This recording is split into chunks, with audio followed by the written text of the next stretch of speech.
ወንድማችን ኦፊሻሊ ለእንጨት ነው የምትሰግዱት። እንጨትን እያመለካችሁ ነው። እንጨትን ከአብና ከወልድ ከመንፈስ ቅዱስ እኩል እያመሰገናችሁት ነው። ለእንጨት ከአብና ከወልድ ከመንፈስ ቅዱስ እኩል እየሰገዳችሁለት ነው። ለዕፀ መስቀሉ ተብሎ የተባለው ጌታችን ተሰቀለበት ለተባለው ለመስቀሉ ማለት ነው፣ ለዕፀ መስቀሉ። ስለዚህ ዳኒ ያለ ትክክል ነው ማለት ነው። አንተ እንደውም ዳኒን ግራ አጋብተው ነበር። አሁን ግን መጥቼ ስብሐት ለአብን በለው ብዬ ስልህ ነቃህ። የሆነ እቺ ስብሐት ናት ኮንፊውዝ ያደረገች ኮንፊውዝ እንደገና ደግሞ ሰግድ ለአብ ወወልድ ወመንፈስ ቅዱስ ብዬ ስልህ ያው ላሽበል ምናምን ነገር አልከክ። ሚት አድርገዋል ወንድምነት። ቀጥሉ እስኪ ያውሩ። ኧረ ላሽ ፓርት ተመችታኛለች። አንብብለት። እሺ አንብብለት ደስዬ። ውዳሴ ጊዜ ውዳሴ መስቀል የሚባል መጽሐፍ አለ። ኮሜንቱን ክፈቱት ፕሊዝ። እና ውዳሴ መስቀል የሚባለው መጽሐፍ ላይ ደግሞ እንዲህ ይላል። በአምላኩ ደም የተቀደሰ በፈጣሪው ጎን በወጣ ውሃ የተጠመቀ እጽ ማለት እንጨት ማለት ነው። እንዴት ያለ ነው! ለገነት ዛፎች አክሊል ለገዳም ዛፎች ክብር የሆናቸው እጽ እንዴት ያለ ነው ይላል። ለአሸናፊ የእግዚአብሔር በግ መሰዊያ የሆነ እጽ እንዴት ያለ ነው! ለእስራኤል አምላክ የፋሲካ መሰዊያ የሆነ እጽ እንዴት ያለ ነው! የጎለጎልታ ሚስጥር ወይን መፍለቂያ የሆነ እጽ እንዴት ያለ ነው እያለ ይመጣና ታች ላይ ትንሽ ልውረድና ልባችንን አቅንተን ዓይናችንንም ገልጠን ከንፈሮቻችንም ደስ እያሰኘን የመስቀልን ምስጋና ከፍ ከፍ እናደርጋለን። ከላይ እጽ እያለ ነው የመጣው። በደሙ የተቀደሰ በእንትን የተቀደሰ እያለ ይመጣና አቤቱ ጌታዬ ሆይ የመስቀልህን ምስጋና የተኙትን አንቅቶ ከትጉሃን ማህበር ጋር አንድ ሆነው እንዲያመሰግኑ ያደረካቸው የመስቀል ምስጋና በሁሉም የሞላ ነው፣ ለልቦናም እጅግ የሚደንቅ ነው። የመስቀል ምስጋና ለሚያነበው የሚጥም ለሚስሙትም የሚያስደምም የመስቀል ምስጋና የሚያምንብህ መሰንቆ ለሚክድህም ተግሳጽ ነው። የመስቀል ምስጋና ለሚያፈቅርህ እንዝራው ለሚጠራ ግን ስድቡ ነው። የመስቀል ምስጋና የከረመ ወይን እንደጠጣ ሁሉ ልብን ደስ ያሰኛል። ነገረ መስቀልህ በሰነፎች ዘንድ ስድብ ነው፣ የጠቢባን ዘንድ ግን ትምክህት ነው። ጳውሎስ የመስቀሉ ቃል ለሚጠፉት ሞኝነት ነው ይልና ይህንን ይጠቅሳል። የመስቀል ምስጋና ያሰራልና የእስራኤል ልጆች ከአሴር በረሃ እስከ ቃዴስ ምድረ በዳ እንዲበራቸው እንዳበራቸው አምደ እሳትም መሪ ሆን። አቤቱ በጥፋት ሰይፍ ሳልቆረጥ የንስሐን ፍሬ እንዳፈራ አድርገኝ ይላል። መስቀሉን ነው። የንስሐ ፍሬ እንዳፈራ አድርገኝ። አቤቱ አንደበቴን በሞት ሳይዘጋ በፊትህ የመስቀልን ምስጋና እናገር ዘንድ አብቃኝ። አቤቱ የማይፈታ ሰንሰለት ከመታሰሬ በፊት የደጅህን በር አንኳኳ ዘንድ አብቃኝ። የመስቀልን ምስጋና እንትን እንዳረገ አብቃኝ ማለት አይ ዶንት አንደርስታንድ ማለት ላይ ሲጀምር እንጨተ መስቀል ብዬ አይደል የጀመርኩት? ከላይ ከኤልያስ ልብ ነበር እና ዕፀ መስቀል ብዬ አይደል የጀመርኩት? ምን ይላል መሰለህ? እንዲህ ያለ ታች ላይ ዝቅ ብዬ ላንብብልህ። እሺ ወርታች መስቀልህ የማይነቅዝ እጽ ነው ይላል። እጽ ምንድን ነው ብያለሁ? እንጨት አይደል? መስቀልህ የማይነቅዝ እጽ ነው፣ የማይደርቅ እጽ ነው። መስቀልህ የማይጠፋ እጽ ነው። መስቀልህ የፀሐይ ሙቀት ነው። መስቀልህ የነፋስትንም ግርፋት የሚያደርቀው እጽ ነው። መስቀልህ ውሆኖችን የነፋስን ንውጽዋጾችን ሊያናውጠው የማይቻል እጽ ነው። አሁንም እጽ ነው እያለ ነው። መስቀልህ የባህር ሞገዶችን ሊገፋው የማይችል እጽ ነው። መስቀልህ የዝናማት ክብደቶች ሊጥለው የማይችል እጽ ነው። መስቀልህ እርኩሳን መናፍስት ሊቀርቡት የማይችለው እጽ ነው። ሰይጣን አይቀርበውም እያለ ነው። መስቀልህ ከገነት ዛፎች መካከል የሚመስለው የለም። ገነት ዛፎች አሉ፣ ከዛ መካከል የሚመስለው የለም። ከበረሃ እንጨቶች መካከል የሚተካከለው የሌለ እጽ ነው። መስቀልህ ከአርዘ ሊባኖስ መካከል የሚመስለው ከምርስሌም ዛፎች መካከል የሚተካከለው የሌለ ዕፅ ነው። ጉድ ነው። የኢላጤኖስም ዛፎች እንዲያበቃቀሉ አይሆኑም። የቄድሮችም ዛፎች በውበቱ አይስተካከሉትም። የጳቆይንም ዛፎች አይመስሉትም። መስቀልህ በሌሎች ዛፎች ላይ የማይመካ ለስላሳ ዕፅ ነው። መስቀልህ በእርሱ እግዚአብሔር ከፍ ከፍ ይል ዘንድ የወደደ ዕፅ ነው። መስቀልህ ከቅርንጫፎቹ የወይን ዝናማት ያንጠበጥባል። ያንጠበጠበ ዕፅ ነው። ደመናው በቃኝ እያለ መሰለኝ። አይ በጣም ብዙ ነው። አሁን እኔ ደሱም እንዲመልስልኝ አልፈልግም። ተናገርም እውነቱን ዳንኤልም እንዲመልስልኝ አልፈልግም። እውነት ለመናገር ከራሴው ፌዝ ሆፕ የምትባለው በስነ ስርዓት የዚህን መልስ ብትሰጠው ደስ ይለኛል። ምንድን ነው ማለት የምሰማው ነገር ላይ አይ ዋንት ቱ ኖ ምንድን ነው? ላውራኔ ለምንድን ነው እንደዛ ያልኩት? ለምን ችግር የለውም። እሺ እንደዛ ያልኩት ለምን ነው? እውነት ታሸንፋለች። አንዴ ከይቅርታ ጋር እንደዛ ያልኩት ለምንድን ነው? ሚውት ላድርገህ። ይቅርታ ልጅ ቲቪ የከፈተች ስለሆነ ነው። ሚውት ላድርግልህ። ይቅርታ በጣም እሺ። ምንድን ነው ምክንያቱ? ኢየሱስ ክርስቶስ እኔ እንደማውቀው ኦነር እንድናረገው የሚፈልገው በልቡ ኦነር እንድናረገው የሚፈልገው ራሱን ነው። አለቀ። እና እንኳን ሌላ ምናምን ነገር ኢቨን የምንወደውን ሰው ፍቅረኛ የምንለውን ሰው ራሱ በጣም ከልባችን መውደድ እንደሌለብን ከወደድን ወደ ጣዖት እንደሚቀየር አምናለሁ። ያም ደግሞ ትክክልም አይደለም እንደዚህ አይነት መውደድ እንኳን ማለት ነው። እና ለመስቀል ኦልሬዲ ተናግሬያለሁ። እኔ እንደዚህ አይነት ዲፊኒሽን እስኪሰጠው ድረስ እንደዚህ አይነት ጊዜ ተሰጥቶት ፍልስፍና እስኪወጣለት ድረስ ይሄ ነገር እኮ ወደ ሪቹዋልም ሊወስደው ይችላል። ምክንያቱም አንድን ሰው በጣም ከልባችን በላይ ከወደድን ያንን ሰው ወደ ጣዖት እንደምንቀይረው አይ ቲንክ መጽሐፍ ቅዱስን የሚናገር ይመስለኛል። ስለዚህ ይሄ ነገር በቃ ኮንፊውዝ ነው ያደረገኝ። ምክንያቱም ይሄንን ሲነበብ አንሰማውም፣ እንደ እንትን እናየዋለን። ጀስት እንደ ምንድን ነው የቤት ተገዝቶ ይቀመጣል ምናምን ከበሩን እናየዋለን።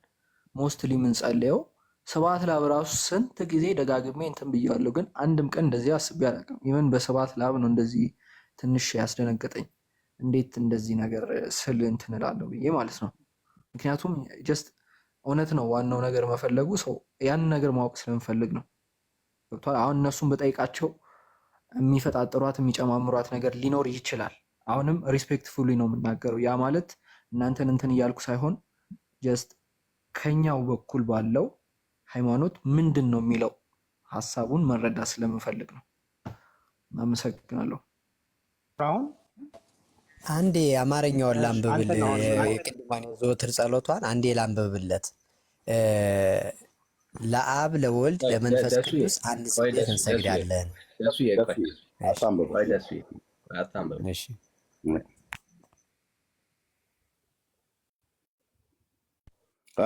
ፌዝ ቀጥል፣ መልስለት። ያው ኦርቶዶክስ መልስለት። ልቀጥል። ከላይም አይ ቲንክ ፊሊፕ ማነው ጵኒኤል መሰለኝ፣ ጵኒኤልም አለ አይ ቲንክ ዲያቆን ይመስለኛል። ፋኑኤል ነው ወይ ጵኒኤል? ኦኬ እሺ፣ መልስለት። ያ ፋኑኤል። እሺ እውነት እንዴት አመሸ? እግዚአብሔር ይመስገን፣ እግዚአብሔር ይመስገን። አንተ ከየትኛው ቤተ እምነት? ኦርቶዶክስ ነህ? ባይ ዘ ዌይ ኦርቶዶክስ ነኝ። ከየትኛው የት ደብር? ያው ግዴታ ማወቅ ስላለብኝ የት ደብር ነው የምታገለግለው ወይ የምትገለግለው? ያንን ነገር እንኳን መናገር አልችልም። ምክንያቱም ለምን አትችልም? ምክንያቴን ልናገር። ይቅርታ ምክንያቱን ልናገር። ምንም ምክንያት ሊኖር፣ እኔ እኮ ኦርቶዶክስ ነኝ። እናንተ ኦርቶዶክስ ነን፣ ይታዘቡናል። ምንም አልጽፍም፣ ምስሌንም አላሳይም። ምክንያቱም ግልጽ ነው። እውነትን ነው የምፈልገው። ስለዚህ ብዙ ምሳሌዎችን መረመረና ፈላለገ አስማማም ይላል። በጣም ጥሩ። ዝም ብለህ አሁን አስማማልኝ። ያመጣሁን ምሳሌ አስማማ። እኔ ላስማማልህ ስሞክር ጨረቃ ጨለማ የተባለበትን አሳየኝ አልከኝ። እንደዚህ ከሆነ አስማማ ወንድ ብዬ ቆይ አስማማ እና ዮሐንስን በጨረቃ የመሰልከው ለምንድን ነው? በጨረቃ የመሰልኩበት ምክንያት እኮ ብትረዳኝ፣ ጨረቃ ሌሊት ነው የምትወጣው። ይኸውልህ ዮሐንስ ሌሊት ነበር የሚወጣው። ዮሐንስ ሊትራሊ እየወሰድከው ነው። እስኪ የወይን ግንድ ሌሊት ነበር አይወጣም በለኝ። ሌሊት ነበር የሚወጣው። እሺ እኔ ልጠይቅህ፣ እንደዛ ከሆነ አይደለም ሌሊት ነው ወይ የሚወጣው? እኔ ጥያቄ ስጠይቅህ ልጠይቅህ አትበለኝ። ደከመኝ አንተ እርዳኝ ከሆነ እኔ አልረዳህም። ራስህ ባመጣኸው ራዕይ መጽሐፍ ምዕራፍ 1 ላብራራ ነው ያልከኝ። ይሄ ወንድ ወጥተህ አንዴ እየተንከራተትክ ነው። መንከራተት አይደለም እየተንከራተትክ ነው። ከሉቃስ ጀመርክ፣ አድምጠኝ። ከሉቃስ ጀመርክ፣ ኤፌሶን ላይ ሄድክ፣ ምንም አልይዝልህ አለ። ሐዋርያት ሥራ መጽሐፍ ምዕራፍ 26 አልክ፣ አልይዝልህ አለ። ጴጥሮስ መጽሐፍ ምዕራፍ 2 ቁጥር 9 ላይ አልክ፣ አልይዝልህ አለ። ጨረቃ ማለት በሌሊት ነው የሚወጣው አልክ። ዮሐንስ በሌሊት ነው የሚወጣው፣ ምንም አልይዝልህ አለ። አሁን ንገረኝ፣ ዮሐንስ ሌሊት ነው ወይ የሚወጣው? ጨረቃ ሌሊት ነው። አሁን እናንተ ጨለማ ናችሁ ይላል አይደለ? ኤፌሶን ላይ ጨረቃ ጨለማ ተብሎ ይባላል። ጨረቃ ጨለማ ያልኩ ምክንያት ማታ ስለምትወጣ ነው እኮ። ታዲያ ማታ መውጣቷ እሷ ብርሃን ናች ወይስ ለሌሊቱ ጨለማ ልታበራ ነው የምትወጣው ወይስ አብራ ልትጨልም ነው የወጣችው ጨረቃ? የጨረቃ ስራ ውስጥ ገባን እንዴ? ታዲያ ይኸው መጽሐፉ ቅድም ያለና ላይ እግዚአብሔር 2 ታላላቅ ብርሃናትን በሰማይ ያደረገ ይላል። ለምን? ትልቁ ብርሃን በቀን እንዲሰለጥን ፀሐይ ማለት ነው፣ ትንሹ ብርሃን በሌሊት እንዲሰለጥን ከዋክብትንም ደግሞ አደረገ ይላል። 2 ታላላቅ ብርሃናት የተባሉ ፀሐይና ጨረቃ ናቸው በዚህ በዩኒቨርሱ ላይ ከተሰሩት ማለት ነው። ስለዚህ እግዚአብሔር 2 ታላላቅ ብርሃናትን አደረገ ብሎ ያለው አንተ በሌሊት ነው የምትወጣው ጨረቃ አለከን። እዚህም ማናቅ ይመስል ማለት ነው። እሺ በሌሊት ስትወጣ ሌላው የሌሊቱ ጨለማ በሌሊቱ ጨለማ ላይ ጨለማ ለመጨመር ነው ጨረቃ የምትወጣው ወይስ ብርሃን ልትሰጥ ነው? ጨለማ ብርሃን ልትሰጣቸው ነው እንጂ ብርሃን ልትሰጥ ነው አይደለ? ብርሃን ልትሰጥ ነው። ሌሊት ነው የምትወጣው። ኦፍኮርስ። እሺ ሌሊት ነው የምትወጣው። ዮሐንስን ሌሊት ላይ ስለሚወጣ ነው ከጨረቃ ጋር የመሰልከው? አይደለም። እሺ ምን ስለሆነ ነው ዮሐንስ ጨረቃ ነው ያልከው? ምን ስለሆነ ነው? እሺ ኢየሱስ ክርስቶስ የወይን ግንድ ነኝ ያለው አልጠይኩም። ዮሐንስ ጨረቃ ነው ብላ ያልከው ምን ስለሆነ ነው? ምን ስለሆነ መሰለ? ከብሉይ ኪዳን የተሸጋገርንበት ኤጅ ላይ የተፈጠረ መልእክተኛ ስለሆነ ከብሉይ ኪዳን መሸጋገሪያ የሆነ ነቢይ ስለሆነ ጨረቃ ተብሎ ነው የሚጠራው ነው እያልከኝ ያለው? ለመሰለ ራሱ እኮ ኤፌሶን 5:8 ላይ ቀድሞ አልጠይኩም። እሱን ጨረስን። አልይዝልህ አለ፣ አልሰምርልህ አለ። አድመጠኝ። እንደ ሰነፍ ደጋሚ እንደ ሰነፍ ጠንቋይ እደግማለሁ ብሎ ህዝቡን ሰብስቦ ካበቃ በኋላ አንዱንም የእናቷን ስም አምጣልኝ፣ የአባቱን ስም አምጡልኝ፣ ቦቅማ ዶሮ አምጡልኝ፣ ዳርቻ ዶሮ ምናምን ነገር አዱልኝ ብሎ ያለ መትቶ እንደማይዝለት ጠንቋይ አንዱንም ጥቅስ ጠቀስክ፣ አንዱም አልያዘልህም። ኮንሰፕት እኮ እያወራኝ ስላልሆነ ነው፣ ቃል በቃል ነው። ኮንሰፕት ላይ ነው የማወራህ። ጨረቃ በሌሊት መውጣቱ ምን ሊያደርግ ነው? ለጨለማው ብርሃን ሊሆን ነው አይደል? ይኸውልህ ኤፌሶን ላይ የጠቀስኩበት እሱን ጨረስን። ቀድሞ ጨለማ ነበራችሁ ይላል። ኤፌሶን ጨለማ ነበራችሁ ብሎ የሚለው ዮሐንስ ጨለማ ነበር እያለ ነው። እስቲ አሁን እንዴት ትፈተዋለህ? አይ እኔ አይደለም ዮሐንስ ጨለማ ነበር እያለ ነው። አንተው ራስህ ዮሐንስ ጨለማ ነው ጨረቃ ነው ብለህ ያልከው። ጨረቃ ማለት ወንድሜ ጨረቃ ማለት በአንተ ትርጓሜ ምንድን ነው? ጨለማ ማለት ነው አይደል? በጨለማ የሚወጣ ማለት ነው። በጨለማ ወጥቶ ምንድን ነው የሚያደርገው? ጀስት እሱ ስራውን ይስራ፣ ያብራሽ፣ ችግር የለም። በጨለማ ወጥቶ ጨረቃ ምንድን ነው የሚያደርገው? ስራው ሊያበራ እኮ ነው። ያበራል አይደል? ይሄ የሚያበራው ቀጥታ ላይ ዮሐንስ ነው ብለህ ያልከው የሚያበራው መብራት ዮሐንስ ከማርያም እግር ስብር በታይ ነው አይደል ያልከው? መጫማቱ።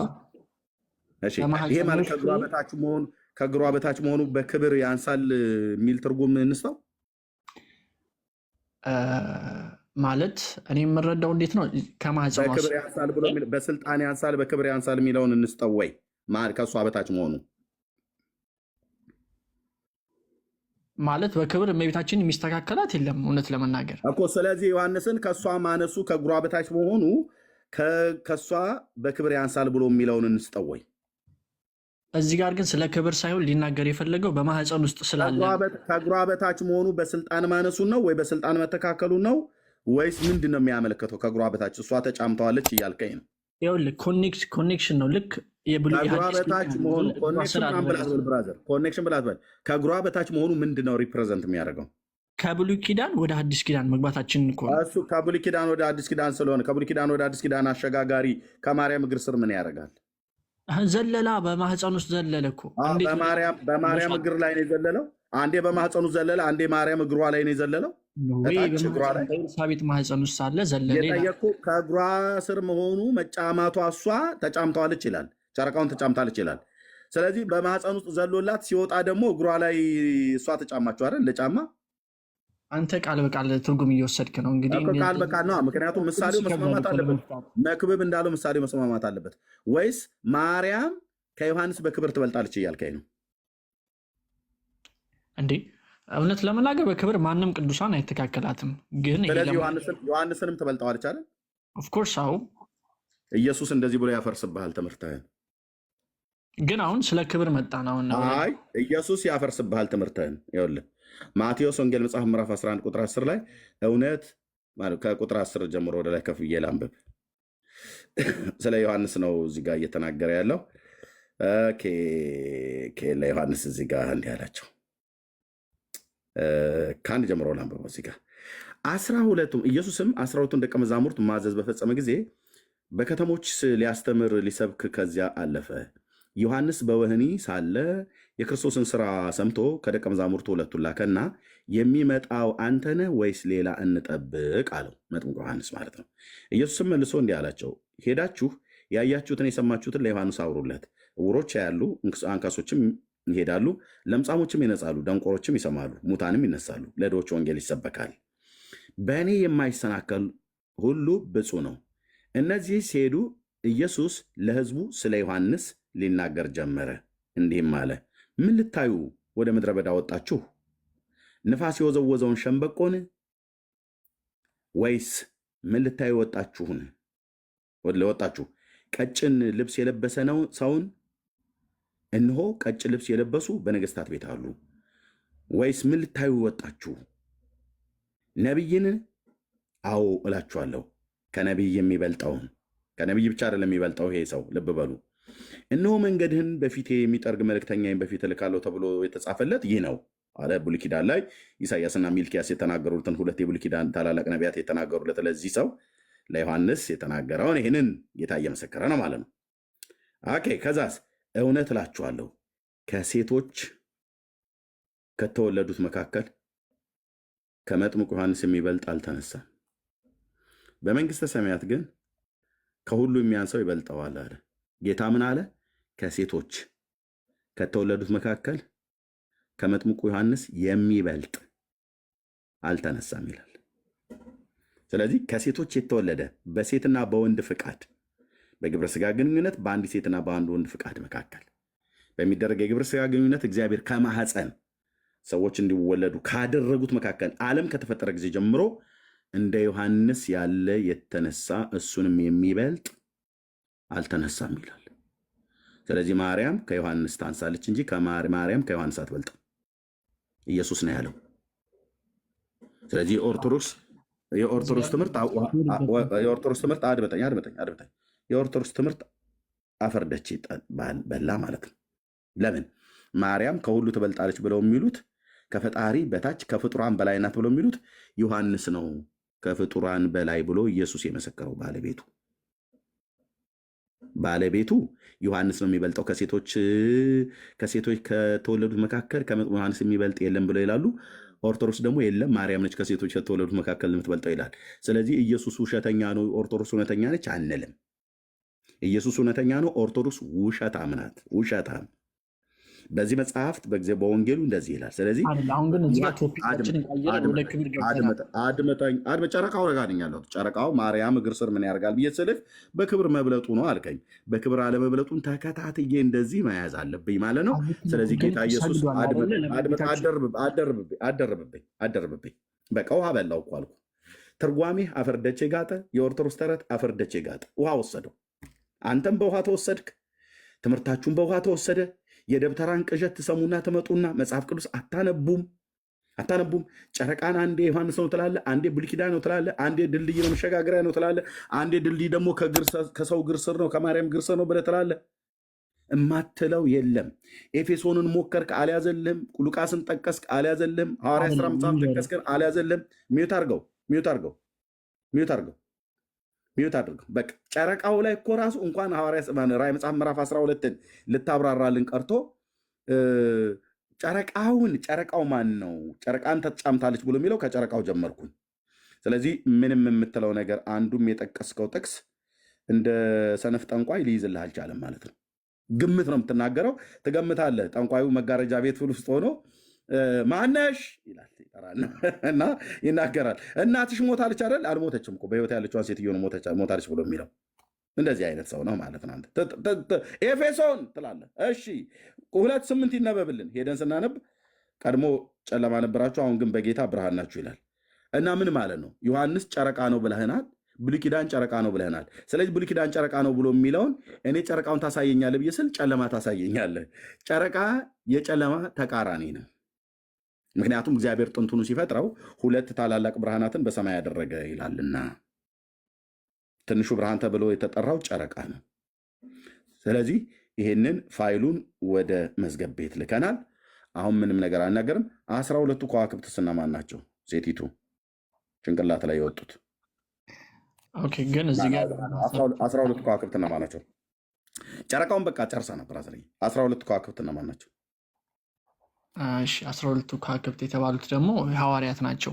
ግን ፀሐይን ጠፈችው ነው የምትበልጠው ወይስ? ፀሐዩን ጋር እመጣለሁ እንዴ። 12ቱ ከዋክብት ሐዋርያት ናቸው አለ። ከዋክብት ምን ላይ ነው የሚደረገው? አክሊል ነው አደል ብሎ የሚለው 12 አክሊል ነበራት ነው አደል ብሎ ማነው? አክሊልን ተጫምታ ነበር ነው አደል ብሎ የሚለው ጥቅሱን እያወጣን ማለት ነው። ምዕራፍ 12 ኤርምያስ።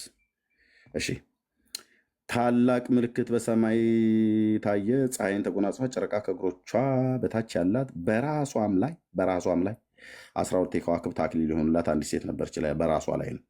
12ቱ ከዋክብት ምንዋ ላይ ናቸው ያሉት? እንደ ጨረቃው እግሯ ላይ አይደሉም። የት ነው ያሉት? 12ቱ ከዋክብት ራሷ ላይ አይደል? ራሷ ጭንቅላቷ ላይ ማለት ነው። ቅንጭላቷ ላይ ቅንጭላት ይላል የሀገሬ ገበሬ። ቅንጭላቷ ላይ 12ቱ ከዋክብት አሉ። 12ቱ ሐዋርያት ማርያም ጭንቅላት ላይ ነው አይደል የተቀመጡት? ጉድ እኮ ነው የምንሰማው ትርጓሜ። ጉድ ነው የምንሰማው ትርጓሜ። እንዲህ አይነት ሚስጥር ሲብራራ እኔ እንደ ዛሬ አይቻለቅም በለው ወንድምዬ።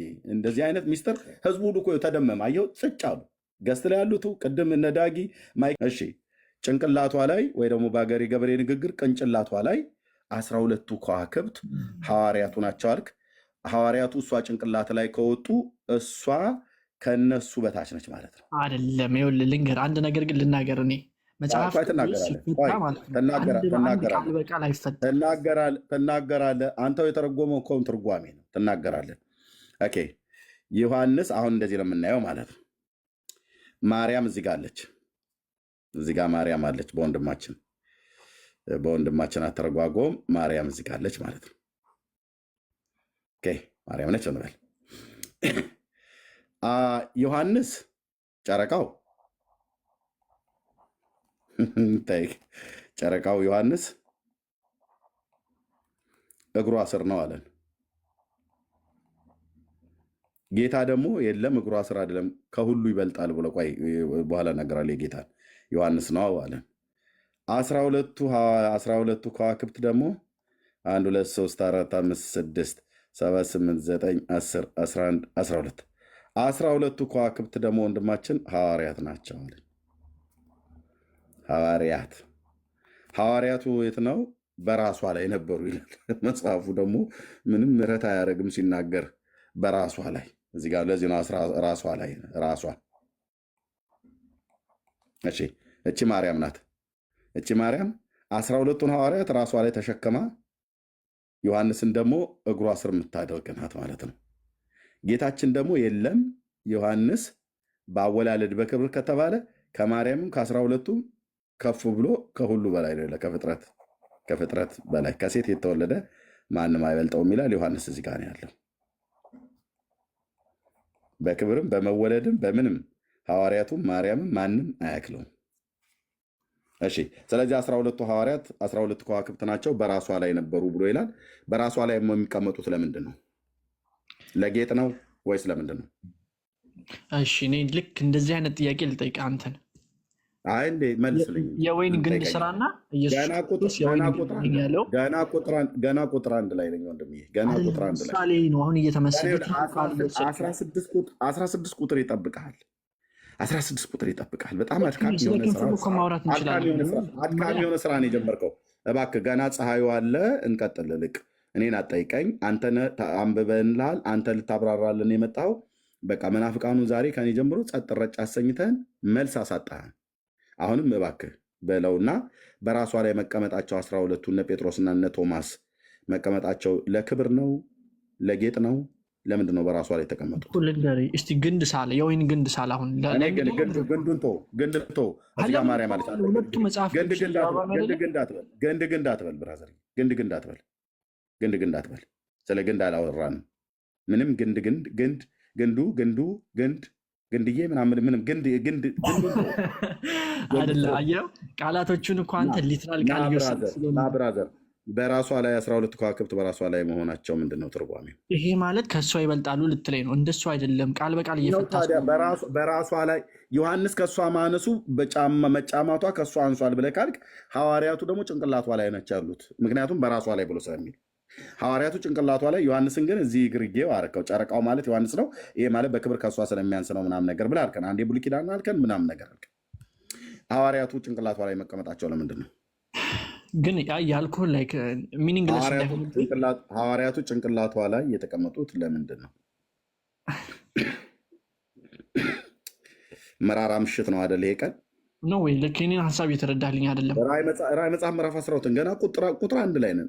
16 ቁጥር ይጠብቃል። 670 ሰው ቁጭ ብሎ ማለት ነው። ልክ ነው፣ ኦፍኮርስ ልክ ነው። ግን እና ታዲያ ምንድን ነው የሆነ ነገር ወርውር። ቅድም ጥቅስ እንደሞከርከው ሐዋርያ ስራ ላይ ሞከር ካልያዘልህም፣ ሉቃስ ላይ ሞከር ካልያዘልህም፣ ኤፌሶን ላይ ሞከር ካልያዘልህም፣ እስኪ አሁንም ሞክር እንደ ሰነፍ ጠንቋይ የሆነ ነገር እስኪ ይህንን እውነት ለማድረግ ራሷ ላይ የተቀመጡት ሐዋርያት ናቸው 12ቱ ብለህ ተርጉመኸዋል። ይኸው 12ቱ ከዋክብት ሐዋርያት ናቸው ብለሃል።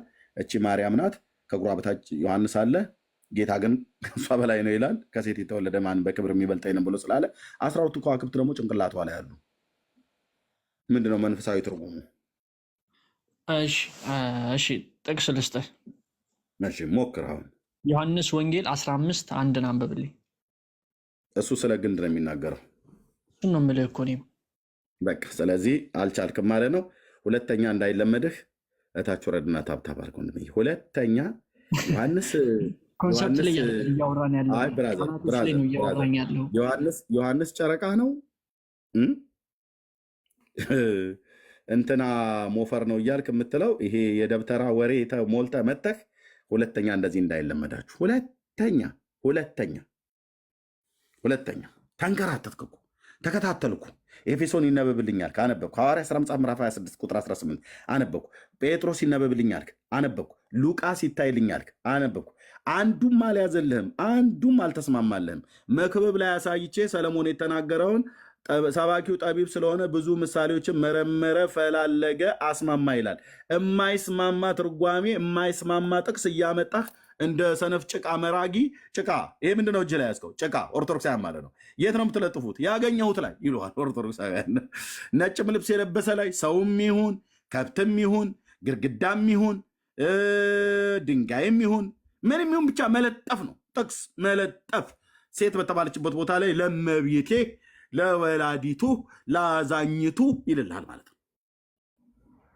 ከመለጠፍ በፊት የያዝከውን ጭቃ ጥሩ ምሳሌ ከሆነ ማለት ነው። ወይ ደግሞ ከመለጠፍ በፊት የጠቀስከውን ጥቅሱ ይስማማሉ ወይ ካልኩት ነገር ጋር ብሎ የሚለውን በደንብ ያው ማን ድፋባቸው።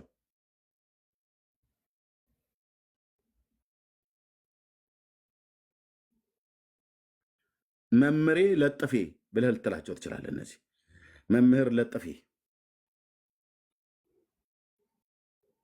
እንዲህ እኮ ነው የሚያደርጉት። ቄሶች ሁሉ እንደዚህ ነው የሚያደርጉት።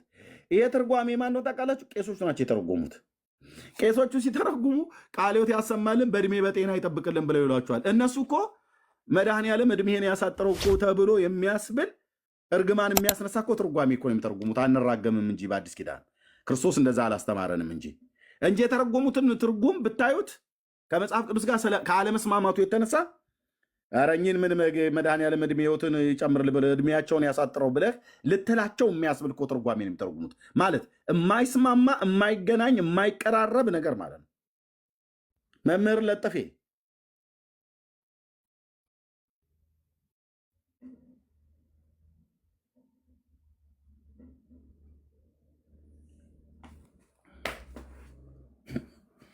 ሴት ላከው ሞት አይፈራም ማለት ያቺ ሴትዮ ቆስቁሳ እዚህ ውስጥ ጨምራው ሄደች። ገና ቁጥር 1 ላይ ተያዙ ማለት ነው። ጨረቃው ማን ነው? ዮሐንስ። መረጃ ስጠኝ። በጨለማ ነበራችሁ ብሏል። ጨረቃ ምንድን ነው? ጨለማ እንዴ? ጌታ እኮ 2 ታላላቅ ብርሃናትን አድርገው ሰራው ብሎ ይላል ዘፍጥረት መጽሐፍ ምዕራፍ 1 ቁጥር 16 ላይ። አዎ በሌሊት አይደል የምትወጣው ጨረቃ? ታዲያ በሌሊት የምትወጣው ለሌሊቱ ጨለማን ለመስጠት ነው ወይስ ብርሃን ለመስጠት ነው?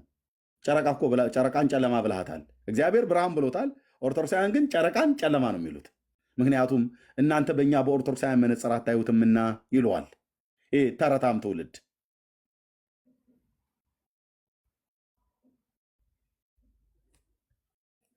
ተረታም ትውልድ እኮ አልኩ።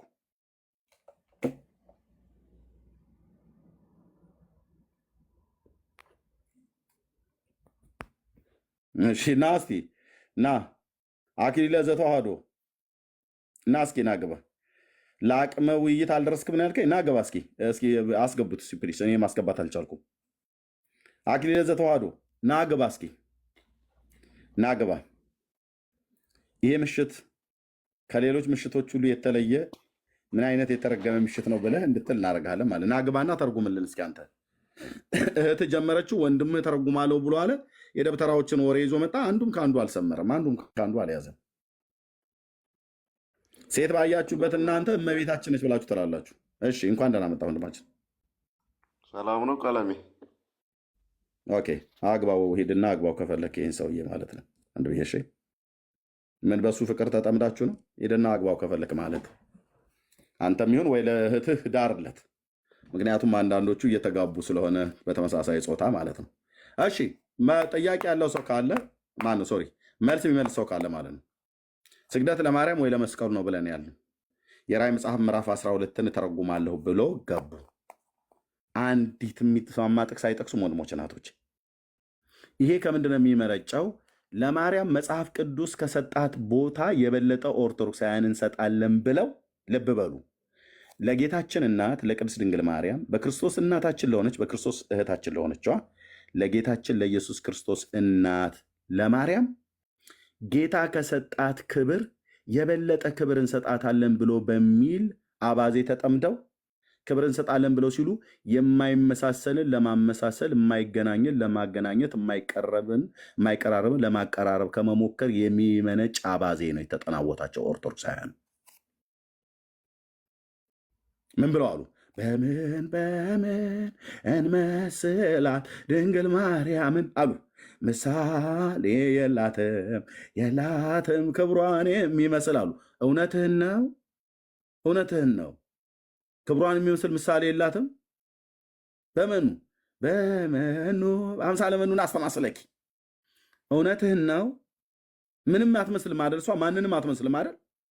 ይህን ቃል ከየት ነው የወሰዳችሁት? በመኑ በአምሳለ መኑን አስተማስለከ ያለው እግዚአብሔር ነው በኢሳይያስ በኩል ማለት ነው። አንተ ግን ናስተማስለከ የሚለውን ታወጣና ለወንድ አንቀጽ የተነገራል ናስተማስለኪ ትላለህ ማለት ነው።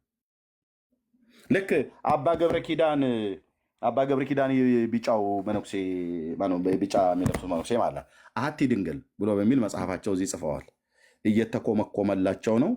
ጥርስ ከምላሱ እያወጣሁት እያየሁት ነው። አሐቲ ድንግል ገና መቅድሙ ላይ ሳነብልህ እንደዚሁ አይነት ነገር አለ። ለምሳሌ ነገርን ነገር ያነሰዋልና ብለው እንዳባበለው አባቶች ይታይ። ምስጋና ላይ ሰው መግቢያና መታሰቢያነቱን እዚህ አለ። ምስጋና አለ፣ አበርክቶት አለ። ምስጋና ላይ ሰው ይስታል። ገና ውስጡን ማስገባ ጉር ነው የሚለው። ለምሳሌ እንዲህ ይላል፣ ስብሐት ማርያም እግዝእቴ ይነግር አፎዬ ወኩሉ ዘስጋ ቆይ አንዴ በር ተንኳኳብኝ።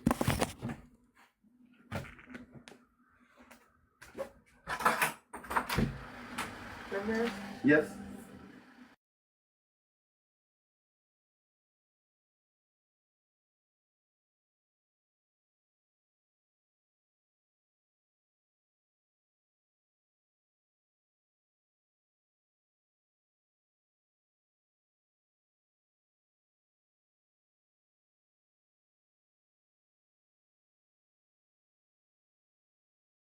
ፌዛውን መጣክ የት ሄደክ ነው? እስካሁን ካርድ ስትሞላ ነበር።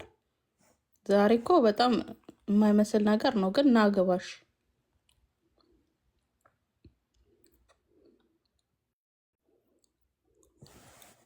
ኢትዮጵያ አይደለም ያለው ደግሞ አይደለ እንዴ? ወጣ እንዴ ወንድማችን ወገኖች? የትኛው ኤርሚዬ? ኦኬ ከማን ጋር ነበር? የሆነ ሰው እያወራ ነበር ወይስ እንዴት ነው? እኔ ነኝ። ቀጥል ኤርሚዬ። እሺ በቃ ቀጥሉ። ምንድነው አባ ገብረ ኪዳን አንድሜ አባ ገብረ ኪዳን እሺ ቆይ አንዴ አባ ገብረ ኪዳን ምን አሉ? አሁን ይኸውልህ ትልቁ ስህተታቸው የሚመነጨው አልኳችሁ እግዚአብሔር ለማርያም ከሰጠው ክብር በላይ ክብርን እንሰጣታለን ብሎ በሚል የማይገናኝን በማገናኘት የማይገጥምን ለማገጣጠም የማይተሳሰርን ለማስተሳሰር የማይመሳሰልን ለማመሳሰል ብለው ማርያም ሁሉ ነገር ናት አሉ። ሁሉ የአዳም የእርቃን መሸፈኛው፣ ለኖህ ከጥፋቷ መዳኛው፣ የሴም ቡራኬው እያሉ ማለት ነው። የሰለሞን አክሊል፣ የዳዊት መሰንቆ፣ የጌዴዎን ጸምር እያሉ ማለት ነው። የማይሉት የለም፣ የማይሏት የለም። በቅዳሴ ማርያም ላይ በተለይ ማለት ነው። ኦኬ እና እግዚአብሔር ከሰጣት በላይ ክብር እንሰጣለን ብሎ በሚል የጌታን ስም ሁሉ ጭምር እያወጡ ልክ ነቢየ እግዚአብሔር ኢሳያስ የተናገረው በመኑ በአምሳለ መኑ ናስተማስለከ ነው ያላቸው። በማን በምን ምሳሌ ተመስሉኛላችሁ ነው ያላቸው ጌታ ራሱ። የእስራኤል ሕዝብ በዘመኑ ከነበሩት ጣዖታት ጋር ከአሞራውያን ከጌጣውያን ወይ ደግሞ በዘመኑ የነበሩት ከነዓናውያን ማለት ነው እነሱ ያመልኳቸው የነበሩቱ እንደዚሁም ከዮርዳኖስ ማዶ ካሉት የአሕዛብ ጣዖታት በሰሜኑም በሶሪያ በሊባኖስም በሩቅ ካሉት ጋር ጣዖታት ጋር አመሳሰሉትና ጌታ በማንና በምን ምሳሌ ትመስሉኛላችሁ አላቸው። እነዚህን ሁሉ እጄ ሰርታለች እተካከላው ዘንድ ከማን ጋር ታስተያዩኛላችሁ ብሎ ያለውን የኦርቶዶክስ ቤተክርስቲያን ከዛ ላፍ አድርገችልህና ለጌታ የተነገረውን ቃል በመኑ በአምሳለ መኑ ናስተማስለኪ ያሉ ናስተማስለከ ብሎ ጌታ በነቢዩ በኩል የተናገረውን እነሱ ደግሞ ናስተማስለኪ ብለዋሉ። በምንና በምን ምሳሌ እንመስልሻለን? ምሳሌ የለሽም ክብርሽን የሚመስል ብለዋሉ። እንዲህ አይነት አባዜ የጌታን ስም እየሰረዙ እያወጡ እንደ ጥርስ እየነቀሉ እያወጡ የፍጡሩን ስም መጨመር እንዲህ አይነት አባዜ ኦርቶዶክሳውያን ስለተጠናወታቸው አይናችን ነሽ ማርያም ብለው ስላሉ ማለት ነው። ክርስቶስ አይደለም አይናቸው፣ ለነሱ አይናቸው ማርያም ናት። እናስ እዚህ ደግሞ ሌላ ወንጀል መነኩሴ የሰሩ ሊቀ ሊቃውንት የተባሉት ማለት ነው። ይኸው ገና መግቢያ ላይ ምን ምስጋና ላይ ምስጋናውን ጭምር ነው የማነበው።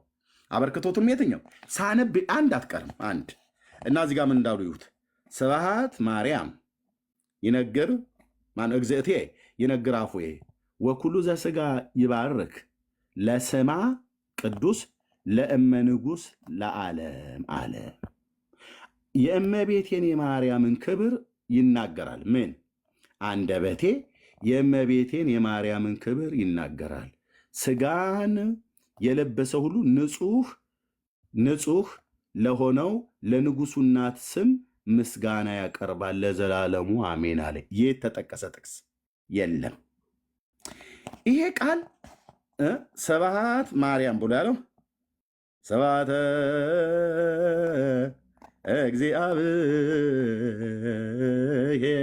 እግዚአብሔር ይነግር አፉዬ እምኩሎ አይደል የሚለው ስብሐተ ማን ያለው ነብየ እግዚአብሔር ዳዊት ስብሐተ እግዚአብሔር ይነግር አፉዬ የእግዚአብሔርን ምስጋና አንደበቴ ይናገራል ብሎ ያለውን ኦርቶዶክስ መናፍቃን የማርያምን ምስጋና አንደበቴ ይናገራል ብለዋሉ። እንዲህ አይነት አሳች እንክርዳድ ነው ያላቸው።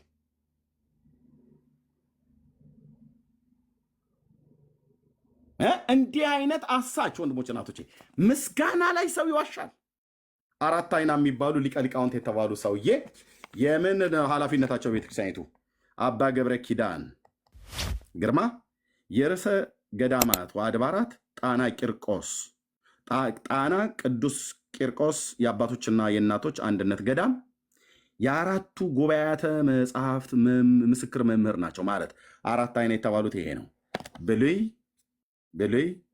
ብሉይ ኪዳን፣ አዲስ ኪዳንና እዚህ ጋር ያመጣሁት ያልገባ የለም አልኩ።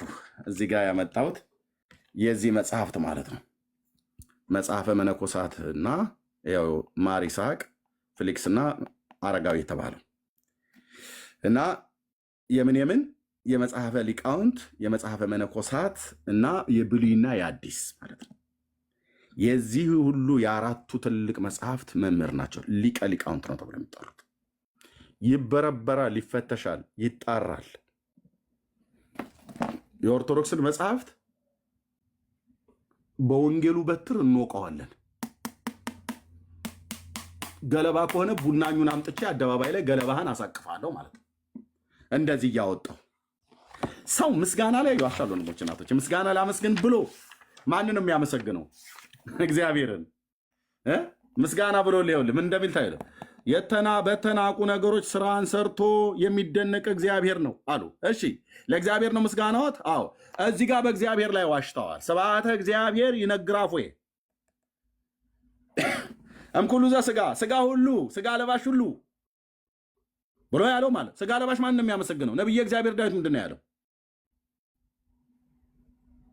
እምኩሉ ዘሥጋ ይባርክ ለስሙ ቅዱስ ለዓለም ወለዓለም ዓለም። አታምታታም ስልህ እኔ ጋር አታምታታም። እንዲህ ነው የሚቀባጥሩት የጌታን ስም እየነቀሉ እያወጡ። ይሄንን የትኛው ነብይ ነው ያለው? ማንም። ይሄንን የትኛው ሐዋርያ ነው ያለው? ማንም አላለም። አባ ገብረ ኪዳንና ኦርቶዶክስ ብቻ ናቸው የሚዋሹት። ነብየ እግዚአብሔር ግን ዳዊት ያለው ስብሐተ እግዚአብሔር ይነግራፍ ወይ ነው ያለው።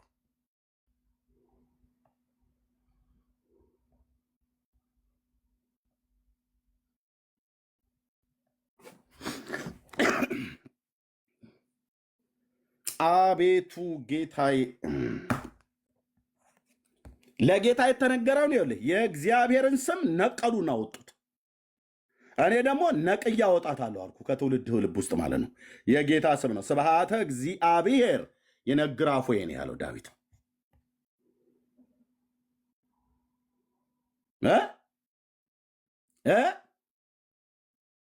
ለምዳችኋል። ዜማ ስላዜመላችሁ በዜማ ውስጥ ውሸት።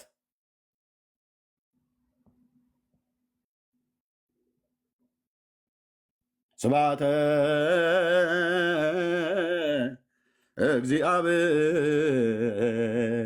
እግዚአብሔር ይነግራፍ እምኩሎ ዘሥጋ ይባርክ ለስሙ ቅዱስ ለዓለም ወለዓለም ዓለም። እሰይ ጌታዬ፣ እሰይ ጌታዬ። የእሱ ስለሆነ እንዲደመቅ እያርኩለዋለሁ። ለእሱ ነዋ። እውነት ነው፣ እውነት ነው። ይሄ ማንም ደብተራ ሁሉ እየመጣ እንደዚህ ይጽፍልሃል። ሊቀ ሊቃውንት ተብሎ ገና መግቢያ ላይ ምስጋና ብሎ ጌታን እዚያ አመስግኖ በተናቁ ነገሮች ስራን ሰርቶ የሚደነቅ እግዚአብሔር ነው ካለ በኋላ የእግዚአብሔርን ስም ነቅሎ በእግዚአብሔር ላይ ይዋሻል ማለት ነው። ግን ስለሆነ በቃ ማንም አያውቅም ብሎ ማለት ነው። አዝናለሁ ኦርቶዶክሳውያን፣ የተያዛችሁበት መተት ማለት ነው። ጋናች መግቢያው ላይ ምስጋና ላይ ብዙ መጽሐፍቶች ማነባቸው ስላለ አንድ ግዕዝ የለ አማርኛ የለ አታመልጥም። ይሄ ከምንድን ነው የሚመነጨው? ወንድሞች እናቶቼ፣ እግዚአብሔር ያልሰጣትን ክብር እንሰጣለን ብለው ሲላላጡ ሲገባበጡ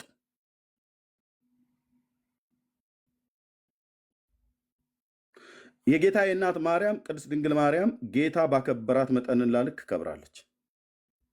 አትላላጥ። እግዚአብሔር ከሰጣት ክብር አንተ የበለጠ ክብር ልሰጣት በምን መሰልሻል? ምን ልበልሽ እመቤቴ፣ ምን ልበልሽ? ምንም አትላትም። ማርያም በላት። የጌታ እናት ማርያም ምን ብዬ ልጠራት? አቁራሪተ መዓር ሰዓሊተ ምሕረት አምላክ ወላዲተ አምላክ በዚህ ወጥቶ በዚህ ወጥቶ ሶሊያና ምን ማይሏት አለ። ወንድሞቼ ናቶች ምን ማይሏት አለ። ወይት አንዴ ጠብቁኝ፣ ከዛ ለወገኖች እሰጣቸዋለሁ። የማርያም ስሞቿ ብለህ ጉግል ብቻ ብታደርግ ምን እንደተጻፈ ታያለህ ብራዘር።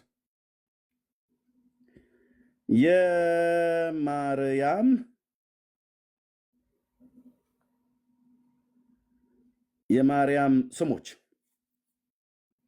ጉርታ ያለ እንግዲህ አሁን እስኪሰለች ድረስ አስነብብሃለሁ ማለት ነው።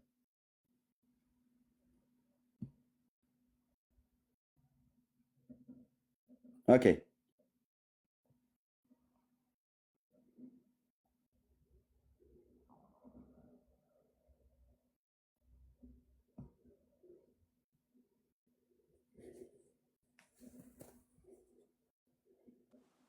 ያዩ እንግዲህ ወንድሞች ናቸው። እዚህ ጋር እንኳን በትንሹ ማለት ነው በትንሹ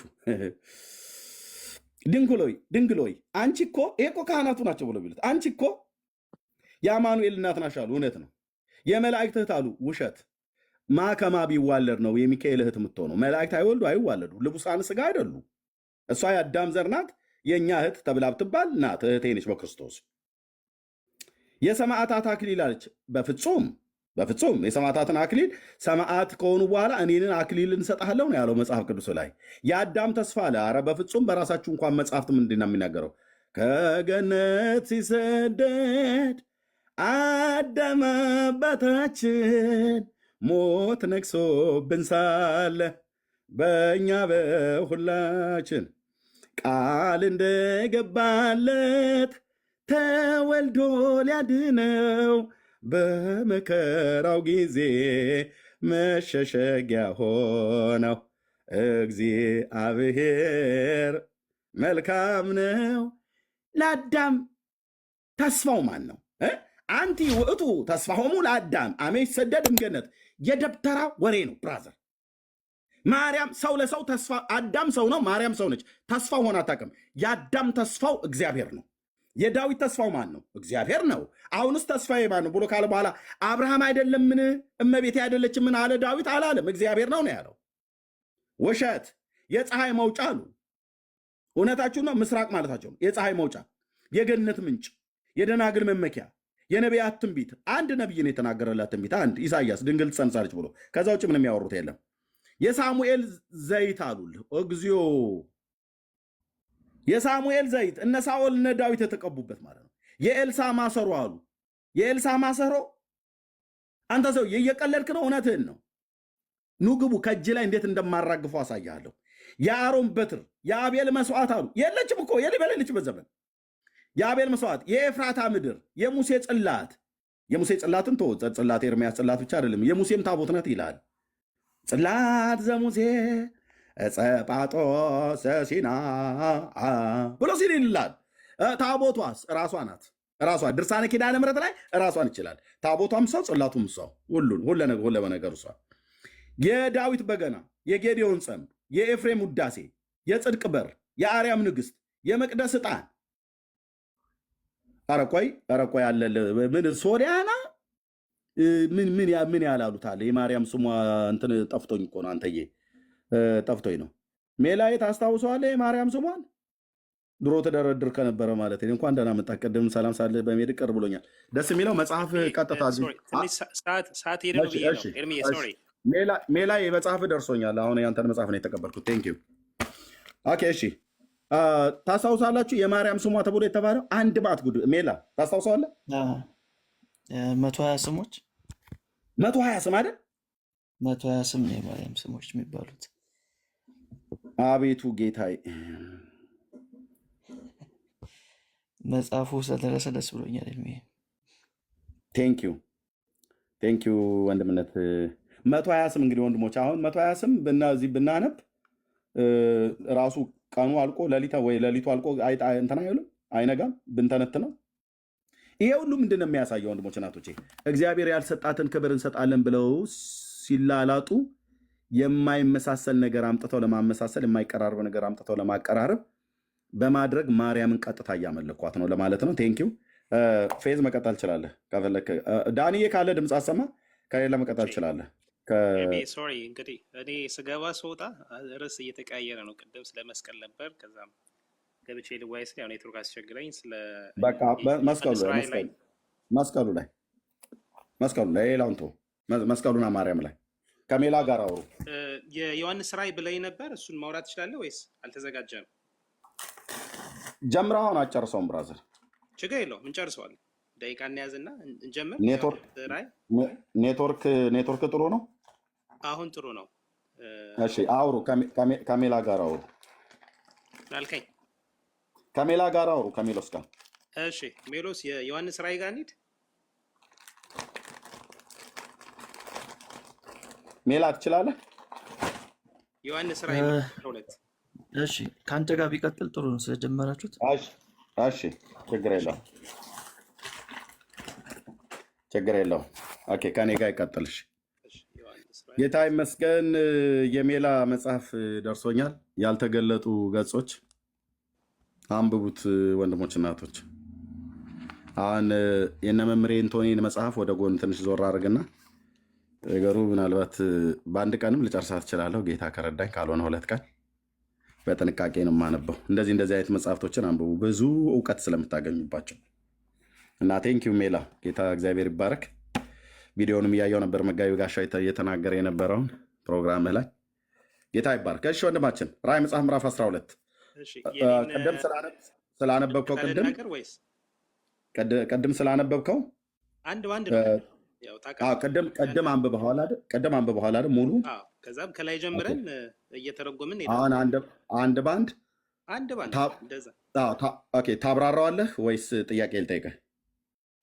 ለአብራራው እኔ ታዳምጠኛለህ። መሀል ላይ ሳትገባ ያው የኔ አንድ ችግር የለም ጎሄድ ደቂቃ ስጠኝና ከምዕራፍ 12ን ሙሉን እቀጥላለሁ። አይ ቲንክ እስከ ቁጥር 13 14